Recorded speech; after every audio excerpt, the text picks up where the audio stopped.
ਦੱਸਣ ਲੱਗੀ ਸਾਂ ਜੀ ਇੱਕ ਨਾ ਕਿਸੇ ਨੇ ਪੁੱਛਿਆ ਸੀ ਵੀ ਸ਼ਰਾਬ ਦਾ ਇੰਨੇ ਮੈਂ 5 ਨੁਕਸੇ ਦੱਸ ਚੁੱਕੀ ਹਾਂ। ਅੱਧਾ ਕੁ ਦੱਸਿਆ ਹੈ, ਮੈਂ ਸੇਬ ਉਬਾਲ ਕੇ ਦੱਸਿਆ ਹੈ, ਮੈਂ ਉਹਨਾਂ ਨੂੰ ਜਵੈਣ ਉਬਾਲ ਕੇ ਦੱਸਿਆ ਹੈ, ਦਾਲਚੀਨੀ ਪਾਣੀ ਦੱਸਿਆ। ਉਹ ਜੇ ਜਦੋਂ ਬੇਟਾ ਉਹਨਾਂ ਦੀ ਆਪਦੀ ਮਰਜ਼ੀ ਹੋਵੇਗੀ ਸ਼ਰਾਬ ਤੋਂ ਉਹਦਾ ਹੀ ਛੁੱਟਣੀ, ਜਦੋਂ ਭਾਵੇਂ ਤੁਸੀਂ ਕੁਛ ਦੇ ਲਓ।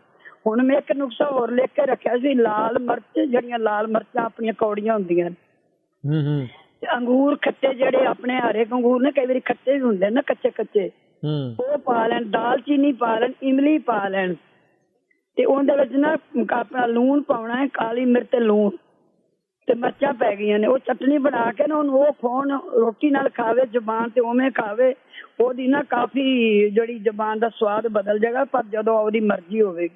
ਨਾ ਦੱਸਣ ਲੱਗੀ ਸਾਂ ਜੀ ਇੱਕ ਨਾ ਕਿਸੇ ਨੇ ਪੁੱਛਿਆ ਸੀ ਵੀ ਸ਼ਰਾਬ ਦਾ ਇੰਨੇ ਮੈਂ 5 ਨੁਕਸੇ ਦੱਸ ਚੁੱਕੀ ਹਾਂ। ਅੱਧਾ ਕੁ ਦੱਸਿਆ ਹੈ, ਮੈਂ ਸੇਬ ਉਬਾਲ ਕੇ ਦੱਸਿਆ ਹੈ, ਮੈਂ ਉਹਨਾਂ ਨੂੰ ਜਵੈਣ ਉਬਾਲ ਕੇ ਦੱਸਿਆ ਹੈ, ਦਾਲਚੀਨੀ ਪਾਣੀ ਦੱਸਿਆ। ਉਹ ਜੇ ਜਦੋਂ ਬੇਟਾ ਉਹਨਾਂ ਦੀ ਆਪਦੀ ਮਰਜ਼ੀ ਹੋਵੇਗੀ ਸ਼ਰਾਬ ਤੋਂ ਉਹਦਾ ਹੀ ਛੁੱਟਣੀ, ਜਦੋਂ ਭਾਵੇਂ ਤੁਸੀਂ ਕੁਛ ਦੇ ਲਓ। ਹੁਣ ਮੈਂ ਇੱਕ ਨੁਕਸਾ ਹੋਰ ਲਿਖ ਕੇ ਰੱਖਿਆ ਸੀ, ਲਾਲ ਮਿਰਚ, ਜਿਹੜੀਆਂ ਲਾਲ ਮਿਰਚਾਂ ਆਪਣੀਆਂ ਕੌੜੀਆਂ ਹੁੰਦੀਆਂ ਤੇ ਅੰਗੂਰ ਖੱਟੇ, ਜਿਹੜੇ ਆਪਣੇ ਹਰੇ ਅੰਗੂਰ ਨੇ ਕਈ ਵਾਰੀ ਖੱਟੇ ਵੀ ਹੁੰਦੇ ਨੇ ਕੱਚੇ ਕੱਚੇ, ਉਹ ਪਾ ਲੈਣ, ਦਾਲਚੀਨੀ ਪਾ ਲੈਣ, ਇਮਲੀ ਪਾ ਲੈਣ ਤੇ ਉਹਦੇ ਵਿੱਚ ਨਾ ਆਪਣਾ ਲੂਣ ਪਾਉਣਾ ਹੈ, ਕਾਲੀ ਮਿਰਚ ਤੇ ਲੂਣ ਤੇ ਮਿਰਚਾਂ ਪੈ ਗਈਆਂ ਨੇ। ਉਹ ਚਟਨੀ ਬਣਾ ਕੇ ਨਾ ਉਹਨੂੰ ਉਹ ਖਾਣ, ਰੋਟੀ ਨਾਲ ਖਾਵੇ, ਜ਼ੁਬਾਨ ਤੇ ਉਵੇਂ ਖਾਵੇ, ਉਹਦੀ ਨਾ ਕਾਫੀ ਜਿਹੜੀ ਜ਼ੁਬਾਨ ਦਾ ਸਵਾਦ ਬਦਲ ਜਾਏਗਾ। ਪਰ ਜਦੋਂ ਉਹਦੀ ਮਰਜ਼ੀ ਹੋਵੇਗੀ। ਨਾ ਦੱਸਣ ਲੱਗੀ ਸਾਂ ਜੀ ਇੱਕ ਨਾ ਕਿਸੇ ਨੇ ਪੁੱਛਿਆ ਸੀ ਵੀ ਸ਼ਰਾਬ ਦਾ ਇੰਨੇ ਮੈਂ 5 ਨੁਕਸੇ ਦੱਸ ਚੁੱਕੀ ਹਾਂ। ਅੱਧਾ ਕੁ ਦੱਸਿਆ ਹੈ, ਮੈਂ ਸੇਬ ਉਬਾਲ ਕੇ ਦੱਸਿਆ ਹੈ, ਮੈਂ ਉਹਨਾਂ ਨੂੰ ਜਵੈਣ ਉਬਾਲ ਕੇ ਦੱਸਿਆ ਹੈ, ਦਾਲਚੀਨੀ ਪਾਣੀ ਦੱਸਿਆ। ਉਹ ਜੇ ਜਦੋਂ ਬੇਟਾ ਉਹਨਾਂ ਦੀ ਆਪਦੀ ਮਰਜ਼ੀ ਹੋਵੇਗੀ ਸ਼ਰਾਬ ਤੋਂ ਉਹਦਾ ਹੀ ਛੁੱਟਣੀ, ਜਦੋਂ ਭਾਵੇਂ ਤੁਸੀਂ ਕੁਛ ਦੇ ਲਓ।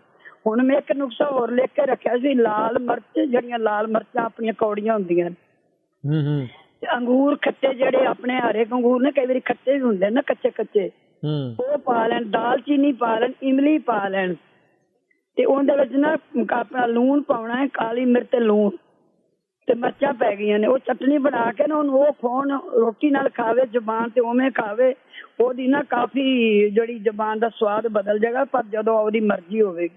ਨਾ ਦੱਸਣ ਲੱਗੀ ਸਾਂ ਜੀ ਇੱਕ ਨਾ ਕਿਸੇ ਨੇ ਪੁੱਛਿਆ ਸੀ ਵੀ ਸ਼ਰਾਬ ਦਾ ਇੰਨੇ ਮੈਂ 5 ਨੁਕਸੇ ਦੱਸ ਚੁੱਕੀ ਹਾਂ। ਅੱਧਾ ਕੁ ਦੱਸਿਆ ਹੈ, ਮੈਂ ਸੇਬ ਉਬਾਲ ਕੇ ਦੱਸਿਆ ਹੈ, ਮੈਂ ਉਹਨਾਂ ਨੂੰ ਜਵੈਣ ਉਬਾਲ ਕੇ ਦੱਸਿਆ ਹੈ, ਦਾਲਚੀਨੀ ਪਾਣੀ ਦੱਸਿਆ। ਉਹ ਜੇ ਜਦੋਂ ਬੇਟਾ ਉਹਨਾਂ ਦੀ ਆਪਦੀ ਮਰਜ਼ੀ ਹੋਵੇਗੀ ਸ਼ਰਾਬ ਤੋਂ ਉਹਦਾ ਹੀ ਛੁੱਟਣੀ, ਜਦੋਂ ਭਾਵੇਂ ਤੁਸੀਂ ਕੁਛ ਦੇ ਲਓ।